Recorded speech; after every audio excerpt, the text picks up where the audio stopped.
One of the wonderful things we found was a little carcass, basically.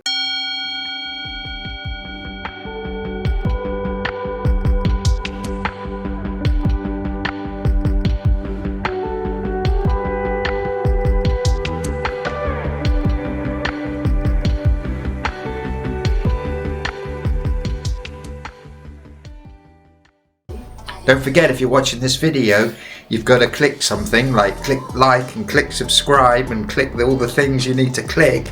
Go ahead and click. So we're walking up the staircase now, going up to the second floor. That's an old wood carving that I bought probably about, must be over 20 years ago now, and it's survived all our travels and journeys around the world, and it's survived very well. The only thing that really broke was one of the fingers came off here. Other than that, all the other bits and pieces survived all the travels.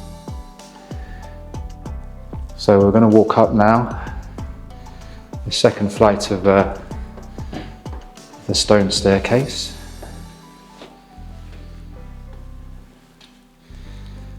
And this is the first floor. My mum's staying in this bedroom at the moment. It's our favourite bedroom because it has a lovely dual aspect view of over towards Lautrec. We come up this second staircase, which leads you up to the second floor. So I'm just walking up from the entrance of the chateau down there, up to the top floor, the second floor of the chateau on this wing, which is the corridor where the 3 bedrooms are. We have up here chambre 7, which is the door through there, and then chambre 6 through there, chambre 5, and bathroom and the tower through that way. So off of chambre 7, the corridor down here leads you to the yoga hall. So I'm going to walk through now into the yoga hall. So the yoga hall was a big project when we first moved into the chateau, and we're really happy with how it turned out. It took us a good 2 to 3 weeks of clearing this space.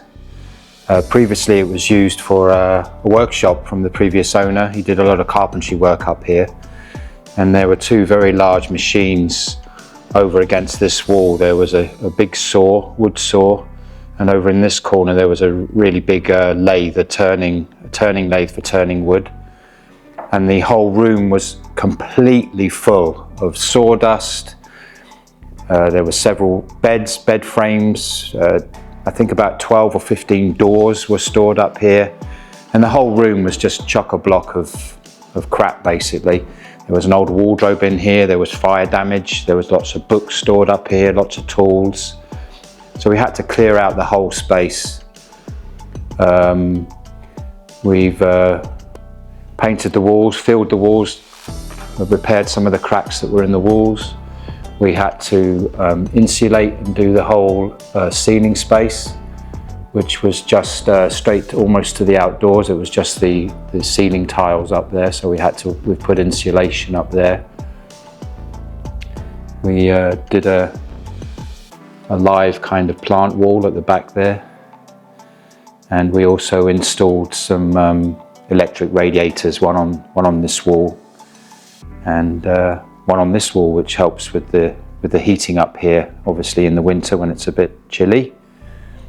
And the fog is beginning to clear this morning a little bit, and the yoga hall looks down onto the chateau courtyard down there, and then the lovely view, which is a bit, as I said, a bit blocked today because of the fog. And in that direction you would see Lautrec if the fog cleared. You can just about make out the roof of the tower on that side of the chateau, and the other tower just there on that side. On some days when it's clear, you would, in the far distance, you would see the outline of the Pyrenees. So, leading off of the second floor corridor, you would walk into Chambre 7. The yoga hall is down through there. Chambre 7 is one of our favourite bedrooms. It's normally lovely and bright with dual aspect windows, one on that side and one just to my left here. Currently it's set up with 3 beds. We had a yoga teacher training just last month and we had 3 students staying in this room. Normally the light is really nice in this room. It's got the original lovely old wooden ceiling with the beams up there, and a view to the back of the chateau on that side, and then the second window there. The tower room is through that door there that you can see. Some lovely artwork there by Glen, famous artist, and a painting here depicting a medieval scene in the dining hall, dated to around 1394. So Château de Montcuquet would already have been here at the time this scene was depicted. So this is the kind of clothing that Glen and Sunshine should be wearing. Maybe without the crown. There's probably a king and queen there. Maybe we'd be wearing something more like what these guys are wearing. And instead of a whippet kind of hound, we now have Monty the dog.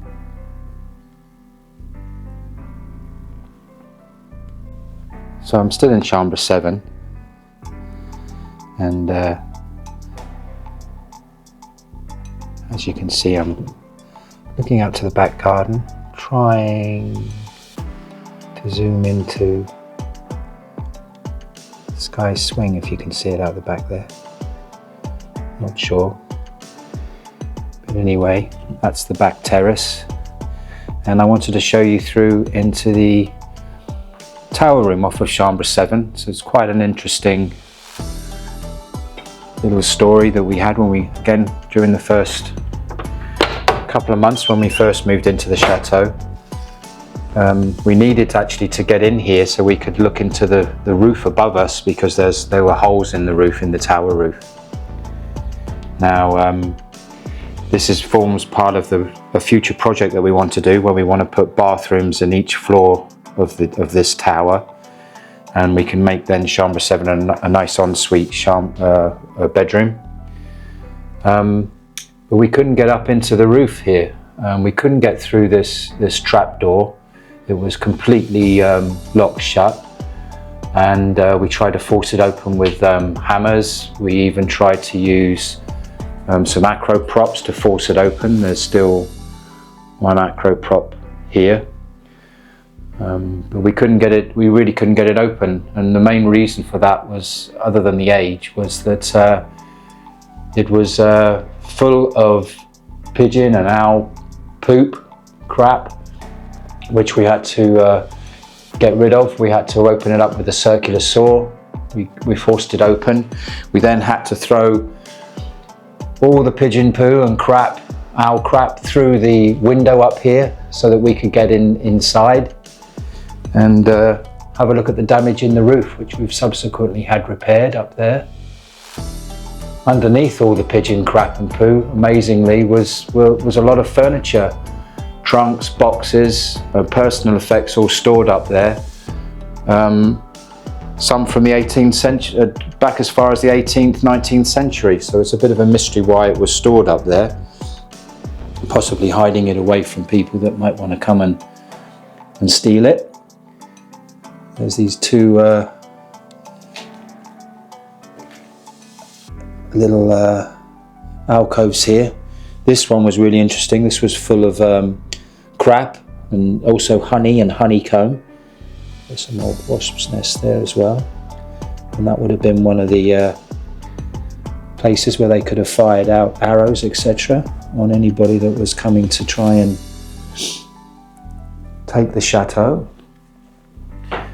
So yeah, we have actually had the roof repaired now, so hopefully that will last a few years. And it's a lovely old roof up there. So yeah, in the future this is going to be a lovely bathroom. Wish us luck. Luck in doing the renovation and luck in finding a money tree. I'm sure there's one out there somewhere. Chambre 7. So coming out of Chambre 7, we then go down the corridor and we walk past Chambre 6, which we've decorated. We haven't done a lot more work in there. It's a lovely little bedroom. We normally use it as a single room. And you come into the bathroom here, which we had to renovate. I thought we were going to be okay just to use it as it was when we first moved in, but it wasn't to be. So this is the bathroom. We put a new shower in, and a towel radiator there, and a new double sink unit, and we found a little alcove here when we were cleaning the wall. We chipped away some of the plaster, and we found the lovely old stone wall behind the plaster work. So a local stonemason, Benoit, came and helped us repoint the stonework, and we found a little alcove there, which we actually have little light inside. I'll see if I can get that switched on. It's kind of cool. It's probably not going to work. The battery must have worn out.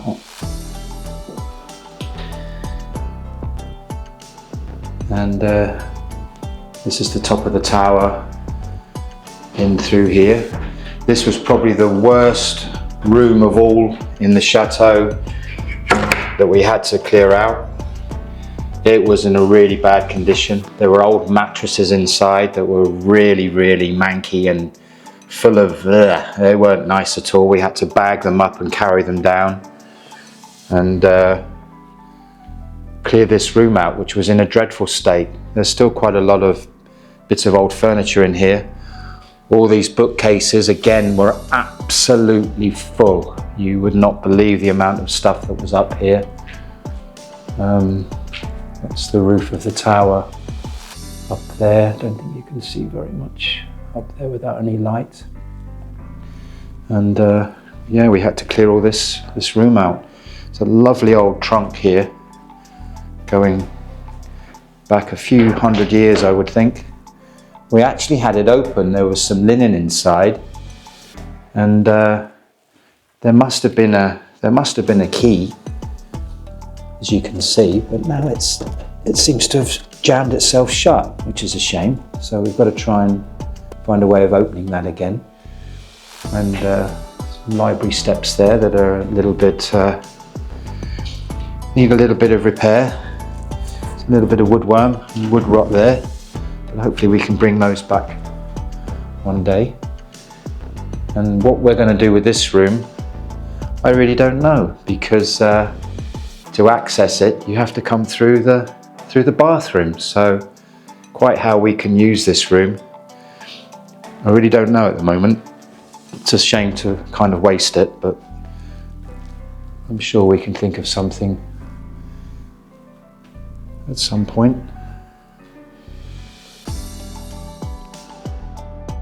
So another nice bedroom that we really like. It's a big bedroom. It's under renovation at the moment. We call it Chambre 5, and it's up on the second floor as well, down the corridor from Chambre 7. And as you can see, it's under we're doing some renovation work here. A wonderful workwear, Selma, the dancing handyman, arrived a month, 5 weeks ago, I think it is now.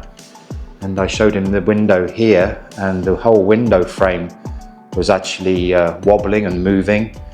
The windows themselves were in a very bad condition. And Selma said to me, "Hey, I can fix that." So of course I said, "Well, that's wonderful. Let's go ahead." And as you can see, it's a wonderful job.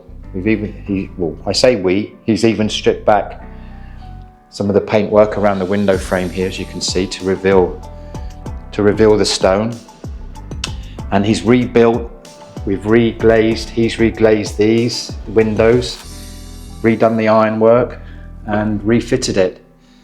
And now it's a beautiful window that's going to last for another 100, 200 years.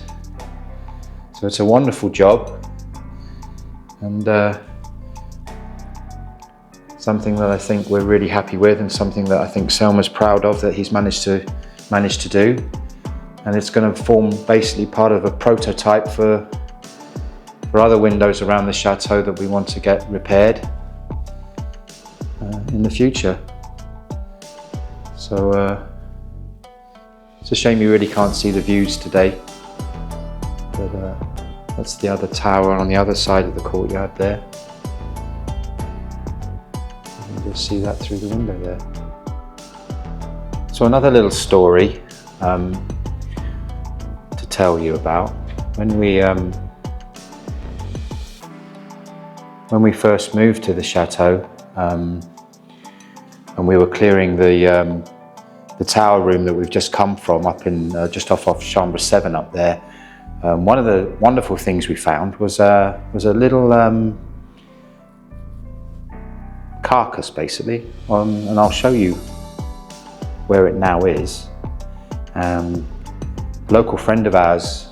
So as we're up on the second floor, I thought I might as well show you into Chambre 6 as well, because we've done Chambre 7, just went through Chambre 5, and I thought now I'd take you into Chambre 6.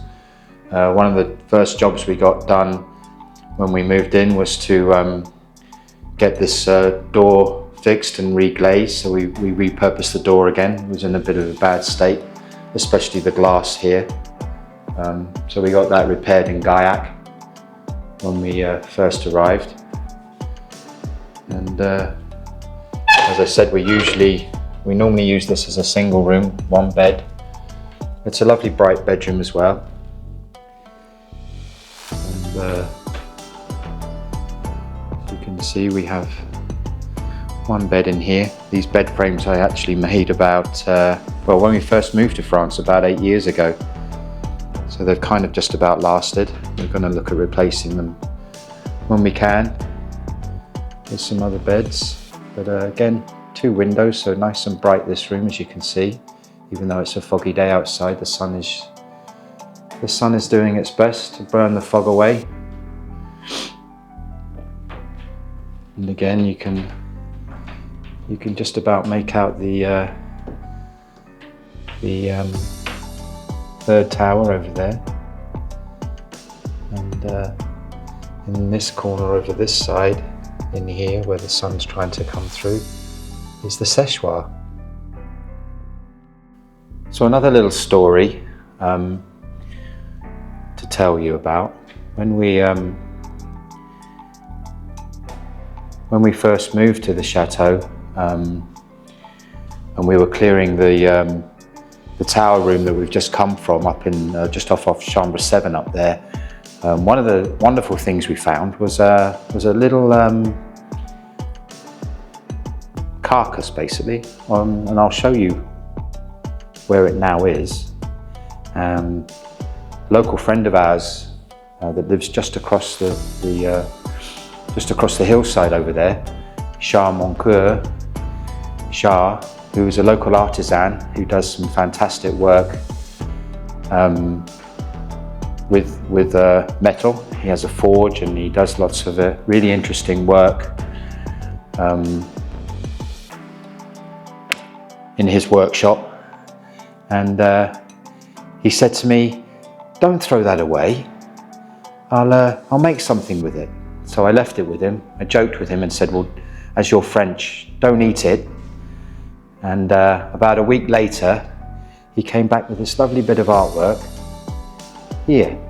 And that's what we found amongst all the poop. And he's made this lovely bit of artwork for us, which we proudly present to everybody that comes into the chateau. Here, Monsieur Ratatouille.